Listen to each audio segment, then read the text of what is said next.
Welcome to Inviting Oneness, a podcast where we explore true personal stories from friends and members of EquaSion. Stories where the illusion of separateness gave way to the deeper truth of our shared humanity. Oneness isn't an idea, it's an experience. And today we continue listening for it, one story at a time. My guest today is Reverend Dr. Lauren Jones Mayfield, Executive Director of the Center for Interfaith Relations. Her organization hosts the Louisville Festival of Faiths, the event that inspired Cincinnati's Festival of Faiths. Their festival in Louisville takes place November 12th to 15th. Here's Lauren. All right, so there's this one experience in particular that when I think of oneness, this is immediately what rises to the surface in my mind. It was in 2011, and my family and I, we were living in New York City, in Manhattan, in the Morningside Heights neighborhood, and it was time for the Pride Parade. So we got on the one train that took us from our neighborhood down to the Village. And that is where the parade and the celebrations take place in Manhattan. And as we got off the subway train and walked up the steps to the sunshine that was on the street, I was overcome with joy. It was absolutely packed, people to people. Like you had to navigate carefully your way up the steps because of the throngs of beautiful expressions of pride. People who were not making any apologies for who they were created to be. And so it was everything from the outfits or the lack of outfits and the acceptance and the celebration. They were spectacular and beautiful. The color was everywhere. There was music, there was dancing. There was this sheer exhilaration of this anti-capitalist, pro-people march. And it absolutely moved me to a state of overwhelm. I was humbled to be there. I was humbled to experience the beauty of the moment.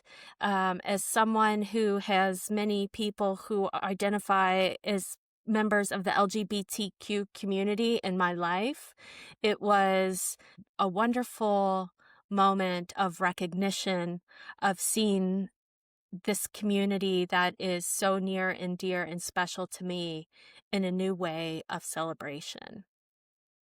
I experienced oneness like I never had before. I have another story that comes to mind when I think about oneness. It's a totally different vibe, but it's also in a crowd of people.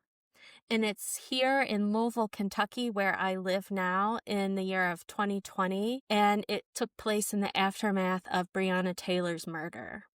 It was Black Lives Matter protests and marches that were going on throughout the city.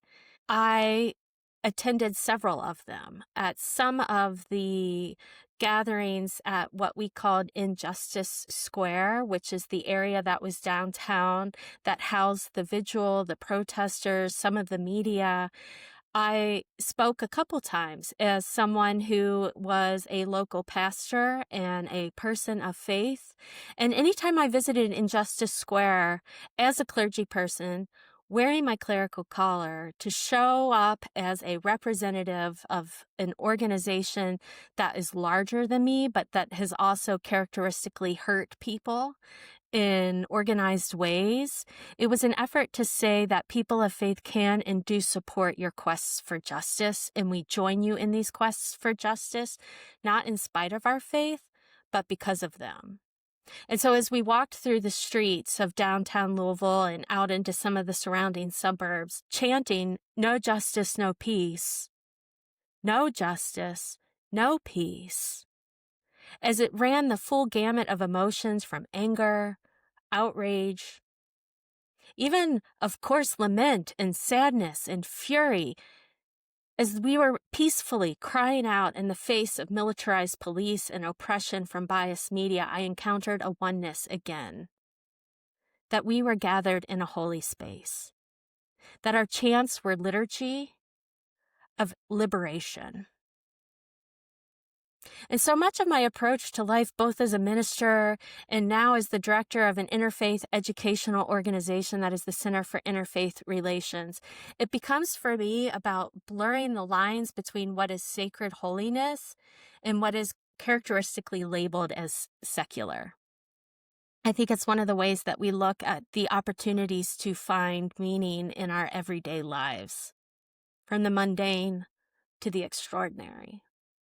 And so for me, the Pride Parade in New York City and the Black Lives Matter protests in Louisville, Kentucky were certainly extraordinary. And they led to an extraordinary opportunity in my body, in my heart, in my mind to celebrate our oneness that made it extraordinary.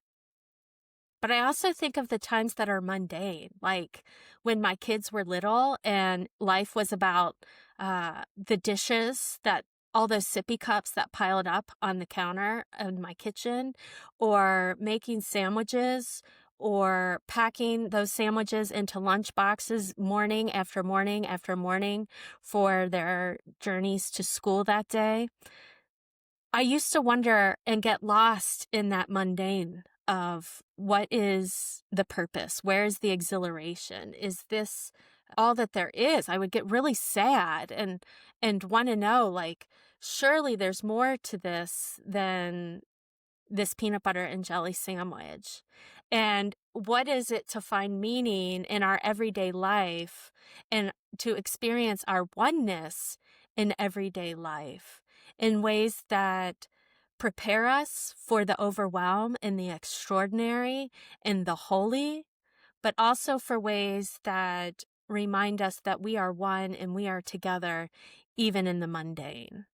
And so it harkens back to me to Thomas Merton's epiphany that he had here on the streets of downtown Louisville when he was doing the mundane. He was in an urban setting and he steps off the city bus and he sees people shining like the sun.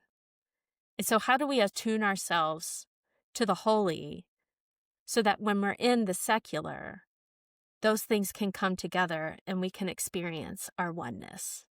So the first thing that really impacts me here is in this initial story that you told, you said you came out of the subway and you felt the sunshine.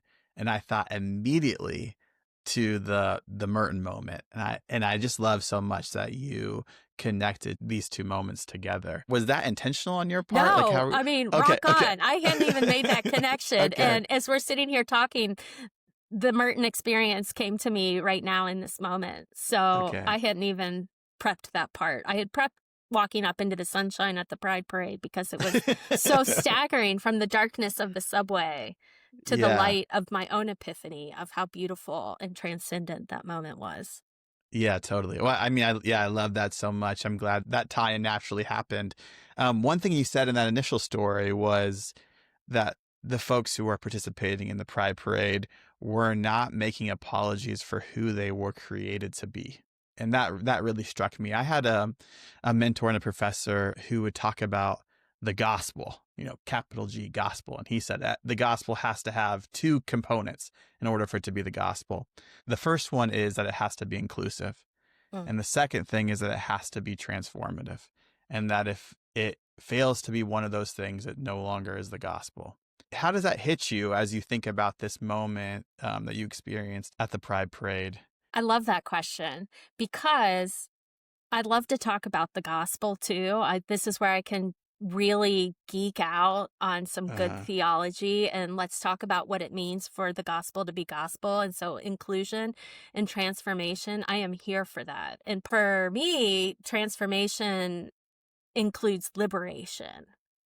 And what I experienced as I was partaking and enjoying the revolution and the resistance that is pride, especially in New York City, where it started with the Stonewall riots, is this idea of, what I said, no apology for who people are. And I would add to that who in their divine spirit they were created to be. That we all have this divine, innate, intrinsic holiness within us that is our light. And when that light gets to shine in full, transformative, inclusive, liberatory ways, it's going to blind us like the sun. And it's going to be extraordinary. And what is everyday life for so many people, when we are humbled and aware of the opportunity to participate in inclusive acts and to participate in our own transformation, it paves the way for transformation in our communities. It's a Yeah. ripple effect. The thing that I sometimes respond to, and maybe why I was a little derisive in how I asked that question, was because sometimes I think we can apply the tools of faith and religion just to our individual experience. So inclusion and transformation is about my transformation. Implicitly, it's about where I'm messing up and need to do better, right? And I love how you reframed it as actually the transformation is about the context that we're living in. It's about the place that we're trying to know justice and know peace. Yeah. And it's not individual. It's not personal piety. It can be individual. It can include personal piety and righteousness, but it's communal. Salvation is Audre Lorde and Fannie Lou Hamer and Martin Luther King saying we get free together. Let us not forget that. Yeah, I love that. So the other thing that struck me in your story was you talked about experiencing oneness in your body. That's what you said. It was an opportunity for you to experience oneness in your body. What does that mean for you? What's the affective feeling in your body of oneness?